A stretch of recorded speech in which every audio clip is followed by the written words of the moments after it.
एक बार की बात है, एक जंगल में किसी पेड़ पर कौवे का एक जोड़ा रहा करता था। वो दोनों खुशी खुशी उस पेड़ पर जीवन बसर कर रहे थे। एक दिन उनकी इस खुशी को एक सांप की नज़र लग गई। जिस पेड़ पर कौवों का घोंसला था, उसी पेड़ के नीचे बने बिल में सांप रहने लगा था। जब भी कौवे का जोड़ा दाना चुगने के लिए जाता था, सांप उसके अंडे को खा जाता था, और जब वो वापस आते तो उन्हें घोंसला खाली मिलता था। लेकिन उन्हें पता नहीं चल पा रहा था कि अंडे कौन ले जाता है। इस प्रकार से कई दिन निकल गए।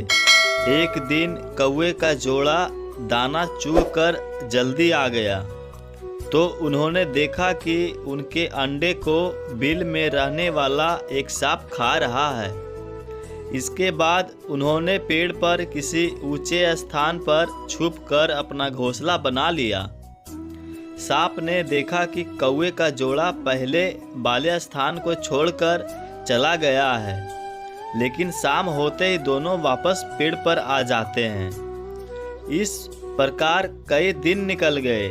कौवा के अंडों में से बच्चे निकल आए और वो बड़े होने लगे। एक दिन सांप को उसके नए घोंसले का पता चल गया और वह कौवे के जाने का इंतजार करने लगा।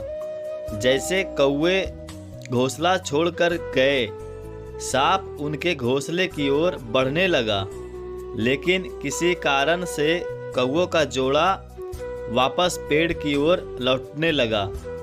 उन्होंने दूर से ही सांप को उनके घोंसले की ओर जाते देख लिया और जल्दी से वहां पहुंचकर अपने बच्चों को पेड़ की ओट में छुपा दिया। सांप ने देखा कि घोंसला खाली है, तो वह कौवे की चाल समझ गया और वापस बिल में जाकर सही मौके का इंतजार करने लगा। इसी बीच कौवे ने सांप से पीछा छुड़ाने के लिए एक योजना बनाई। कौवा उड़कर जंगल के बाहर बने एक राज्य में चला गया। वहाँ एक सुंदर महल था। महल में राजकुमारी अपनी सहेलियों के साथ खेल रही थी। कौवा उसके गले में से मोतियों का हार लेकर उड़ गया। सभी ने शोर मचाया तो पहरेदार हार लेने के लिए कौवे का पीछा करने लगे। कौवे ने जंगल में पहुंचकर हार को सांप के बिल में डाल दिया, जिसे पीछे कर रहे सैनिकों ने देख लिया। जैसे ही सैनिकों ने हार निकालने के लिए बिल में हाथ डाला, तो सांप फुफकारता हुआ बाहर निकल आया।